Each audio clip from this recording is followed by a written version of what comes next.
Good evening and welcome to another edition of Resource PNG. In tonight's program, we feature an interview with Mel Togolo of Nautilus Minerals and a short report on the government's ambitious housing program, which it rolled late last month. But first, this interview with Mr. Togolo. Good evening. Tonight on the show we have with us Mr. Mel Togolo, the country manager for Nautilus Minerals. Welcome to the show, sir. Thank you. Sir, can you give the viewers an update on the Solwara 1 project since the signing of the 15% by the state? Thank you very much. Yes, as most people know, the state has agreed to come in at 15% interest equity in the project. They also have an option to acquire an additional 15% over a specified period. So the state, in acquiring the 15%, has paid Nautilus Minerals $7 million as a non-refundable deposit. The rest of the money, $113 million is placed on an escrow at a bank. When certain obligations are fulfilled, that money will be then released. What we are doing now since the agreement, the signing of the mining equity agreement, we continue to build the sea production tools. There are three main tools. The biggest one, the bulk cutter, is been assembled, is completed. The smaller machines, auxiliary cutter and the collecting machine, are about 90% complete, so they should be completed very soon. The riser and lifting system, which is the pipe and the pump, are about 50% complete.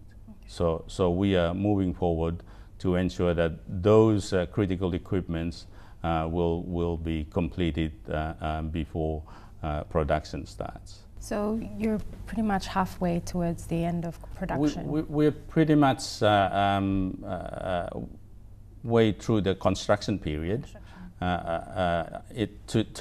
With deep sea mining, most of the construction, of course, is taking place in other countries. The mining equipment, or what we call the seafloor production tools, are being manufactured in the United Kingdom, and the riser and lifting system are being manufactured in the United States. So what we have done is normally go with the world leaders in these areas to make sure that what we produce is going to meet all the standards that's required to do the production. Okay, so when will you actually start commercial production? Well, the critical part item for us is the vessel. We are now going through the tendering process. The tenders are being evaluated, and we are now talking to ship owners and shipyards. Once that is concluded, then we can determine how soon or how far the actual production will take place. So the vessel is critical to this project, and by about end of November we should know what the situation is, and then we can update the community and the stakeholders and the government when production would start. Okay, so is the recent recruitment drive by Nautilus Minerals, as advertised, a part of this build-up? Yes, that is correct. We are expanding our offices in PNG. We're going to expand our Port Moresby office in order to cater for increased recruitment. I would like to see, many Papua New Guineans take part into this. Currently, we are 20% of our employees are Papua New Guineans. As well as Port Moresby, we're also reopening our office in Kavieng. We will have 3 offices there. So it's moving forward. My vision is to make sure that as many Papua New Guineans as possible come to run the business. I'd like to see about 70–80% of our employees to be Papua New Guineans. Young people who will be able to drive the the machinery that we are producing now. And this will be cutting edge type technology. And hopefully when we move over to other countries in the Pacific, our Papua New Guinean experts would be helping our sister countries in other Pacific islands. Sure. Okay, so for the benefit of the viewers, what is Nautilus Minerals actually mining? What minerals are they mining and looking for in the saltwater one? For the public, I want to say that the project is basically a copper gold project. We will be mining copper. Included in the copper would be gold and some zinc and probably some silver. Okay. But that is the main product we're looking for. What drives the economics of this project is the high grade of copper and gold. It's 7% copper and about 6 grams per ton gold. So those are if you are in the mining industry, those are very high grade material. And that is what makes this project commercially viable. Okay, thank you. So tell us, how do you intend to carry out all of this at water depths of 1,600 meters? We've been working now on Saltwater 1 for probably 16, 17 years. And Saltwater 1 site is the most studied site in the world. We've looked at this. So that's a long time for us to be in that area. And I think that's a reason why what we will be doing is mining by robotic equipment. The deposit is 1,600 meters deep. It is about 30 kilometers from the nearest point on the west coast of Namatanai in New Ireland, and it is about 60 kilometers from the port of Rabaul. And it is 1,600 meters deep. That's like a mile deep. Yeah. We will be using, first of all, a cutting machine to prepare the benches. And then after the cutting machine, the bulk cutter will go and cut the rocks into sizes that can be collected by the collecting machine and then transferred to a pump. That pump will lift the material up to the vessel. When it's on the vessel, the material is dewatered, water is separated from ore is collected and stored.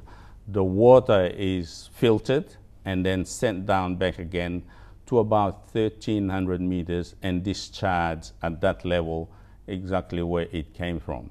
So there won't be any discharge on the surface. We will not be blasting. We will not be using chemical. The fluids that we'll use be biodegradable fluids. So it basically will have lower environmental impact. So that's how it works.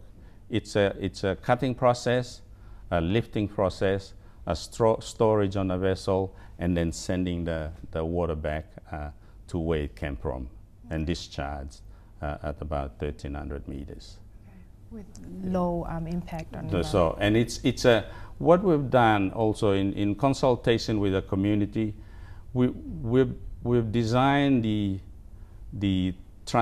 production system in line with the wishes of the community. So it is an enclosed system. The material that comes up through the pipe will not be in direct contact with the water column. And when it gets on the vessel, it'll be collected and then it'll be pumped back again through an enclosed system to be discharged at 1,300 meters deep. And that's where it came from. Okay, all right. Yeah. Why deep sea mining in Papua New Guinea? Papua New Guinea actually is blessed with resources, not only on land, but also in deep sea. And Bismarck Sea, where we'll be mining is the most ideal area. The water is calm, is protected by 2 islands. It's got the resource, the deposit is there. And that's one big reason why we're there. The deposit was discovered in that area. So it's going to be produced at that project we call Saltwater 1 project. It is ideal area for for a project like this. And that's the attractiveness of why in PNG, as well as the fact that PNG has got all these resources. And you know, the globe is 70% of the globe is water. One day, human beings will have to go into the water to ensure that the resources are recovered for the human race. Finally, what potentials or what benefits do you see for the Papua New Guinean people, as well as Papua New Guinea in such a venture? I think what I see for PNG is that the skills and knowledge and technology transfer for Papua New Guineans. Papua New Guineans are very adaptable to new technology. You know, we've come, you know, our people want to use new technology. You just look at the mobile phones and stuff like that, airplanes now. So I would like to see transfer of that knowledge to Papua New Guineans. And then Papua New Guineans will probably then introduce that knowledge to other Pacific countries, because you know we will be leading other nations in this area, and our skills will be useful in the development of resources in other countries. Apart from that, of course, we've got the royalties, taxes that go to the economy, employment, you know, the multiplier effect start to work in projects like Solbora 1 project, similar like it will happen on some of the projects on land. So there are obvious benefits for the country, as well as this project is going to put Papua New Guinea in the world map as the first country to venture into this area. Thank you so much, sir, for coming onto the show. Thank you for giving me an opportunity to update you on our project. Once again, that was Mr. Mel Togolo, the country manager for Nautilus Minerals. Keep watching Resource PNG. We'll be back right after these short messages.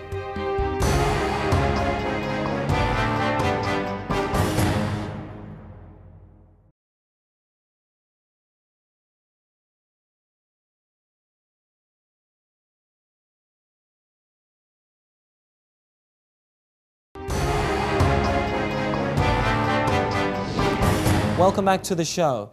The national government rolled out its ambitious housing program on the 20th of August, announcing 1 million kina for the first 41 districts in the country. Here's that report. The national government rolled out its ambitious housing program recently, announcing 1 million kina for the first 41 districts in the country. To complement this initiative, MPs and governors will also contribute 500,000 kina each from their District Services Improvement Program and Provincial Services Improvement Program funds. This 41 million kina from the national government and the 1 million kina from the MPs and governors will go towards building institutional housing in the districts. Prime Minister Peter O'Neill announced this on the 20th of August, saying budget allocations for the next lot of 48 districts will also be addressed before the end of the year.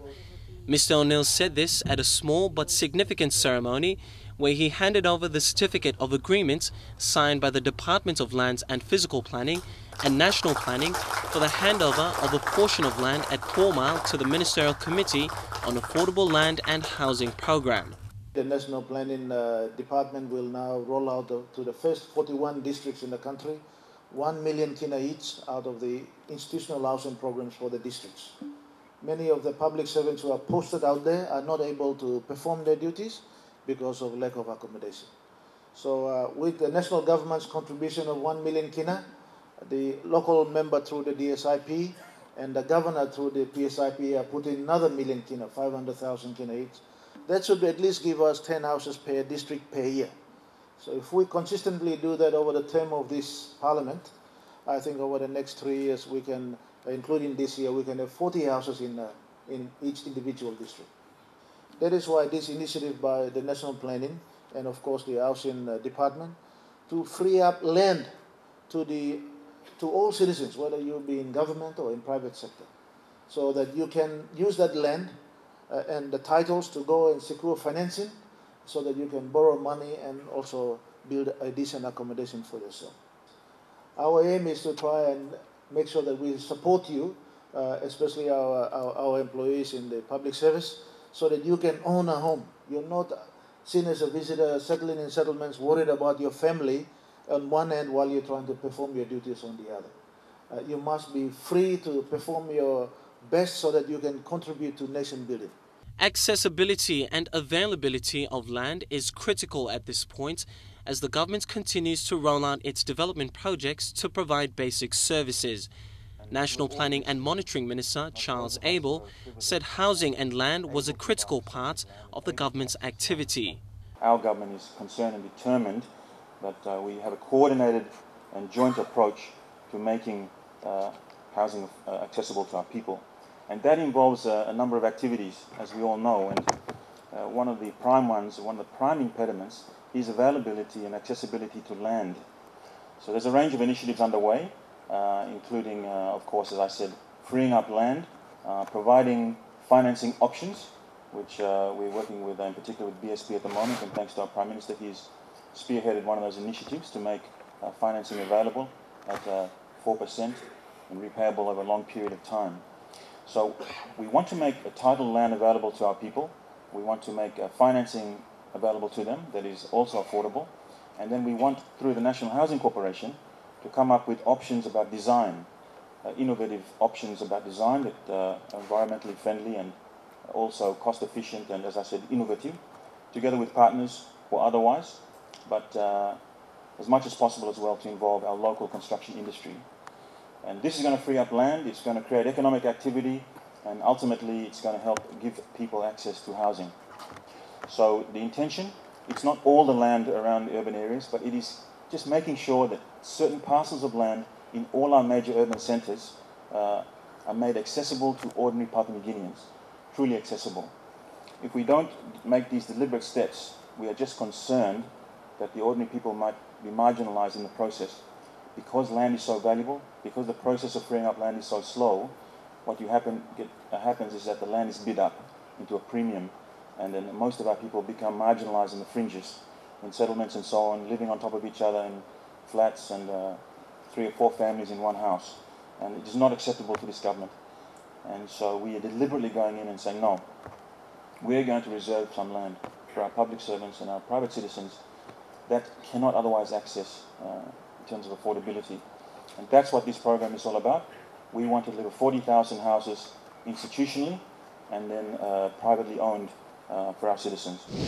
Don't go away, we'll be back after this short break.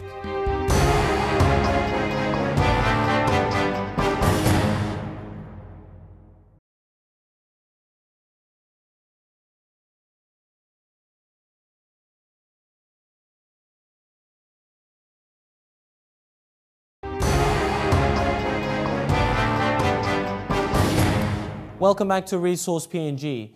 We continue with the report on the government's housing program.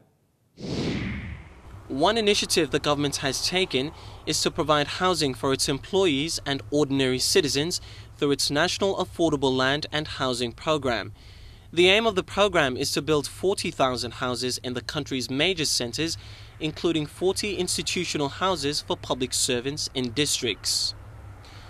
The implementation of the program has kicked off with the development of 300 hectares of land by the National Housing Corporation at Durham Farm at 9 Mile at the cost of 7 million kina. The Department of Lands and Physical Planning handed over the Certificate of Authority to Occupy to the Department of National Planning and Monitoring for the portion of land 3288 Milnich Granville, 4 Mile at Gerhu Stage 3B2. That portion of land will be used to develop 1,000 houses. Minister Abel called for more support from his colleague, Lands and Physical Planning Minister Benny Allen, in terms of funding to make more land available for major developments. Mr. Allen said it was difficult for the government to access land, with them owing 450 million kina in outstanding land claims. But for the first time, this government has made available 25 million to help us to do payments for any land acquisition that has been done before in the past, and successive governments have not given that kind of support. So for the first time, this government has at least increased the allocation, and we are able to at least pay some of those outstanding. But to be able to access or increase our land access of 3% to whatever percent is required under the Vision 2050, we need to have more money to be able to purchase land from the customary landowners. Prime Minister Peter O'Neill said his government is working to ensure people have proper housing, and they will provide basic services like water, sewerage and power to occupants of this land. He said the sizes of the blocks of land must be drawn up with consideration of our culture, where we care for extended families and relatives. With these two initiatives now and the two land with Duran Farm and of course portion 288, government is also helping us to build infrastructure and the services for power and water and sewage. It's no point just giving them a block of land. It'll just become another squatter settlement. So we as government must provide those services. I know many of you think that we are just giving free land away and it is one program that is destined to fail. But many of these people who will borrow money and who will pay rates will be contributors to nation building as well. It is not free, and the taxpayer is not providing this as free as you would think it is. So let us support this program, and I know that it won't be easy, especially at the initial stages. But we can learn from countries where public housing programs has been a success. And there are many successes around the world. And I want to thank many of our private partners who are participating in this program with us, especially the Bank of South Pacific. I know that they've gone out of their way to accommodate what government has requested. And that is that they provide long-term loans which can be made affordable for our citizens to repay. It's no point making difficult for our people to repay and the house becomes repossessed and it's sold again by the bank. It must be affordable. It must be transferable to our relatives if we face unfortunate circumstances like a death in the family or so. So that is why the bank has been very flexible enough to fix the interest rate of 4% per annum for a 40-year period. That is unheard of. So government has taken that deliberate decision that all UDL must be now given for public priority to public housing projects. And I think with the initiatives about the Surveyor General now being equipped to go ahead and survey the land, make sure there are residential blocks enough for families to build for an extended family, not these small, legally-sized blocks that we are coming to know in some of the cities and suburbs throughout the country. We, by our own customary obligations, we have an extended family structure in our country. We have no choice about that. It will take a few generations to depart from that kind of arrangement, but right now you and I have got no choice but to look after our relatives and the extended family. So let us make the sizes of the blocks decent enough. Some of them may need to do some bit of gardening so that they can be able to sustain themselves. So I want to assure everyone that this government is serious.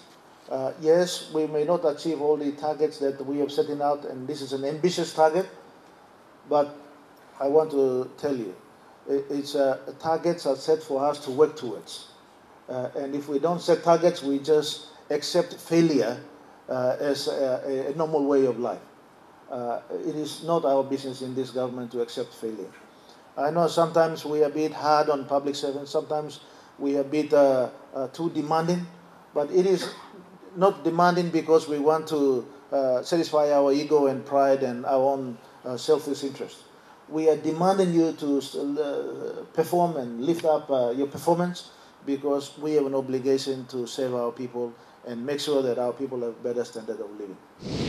And that's all we have for you tonight on Resource PNG. If you want to know more about the program, do email us on this address. That's resourcepng@emtv.com.pg, or go to MTV Online, that's www.emtv.com.pg, and go to our Resource PNG page. You can also check out our page on Facebook. Well, until the same time next week, have a pleasant evening.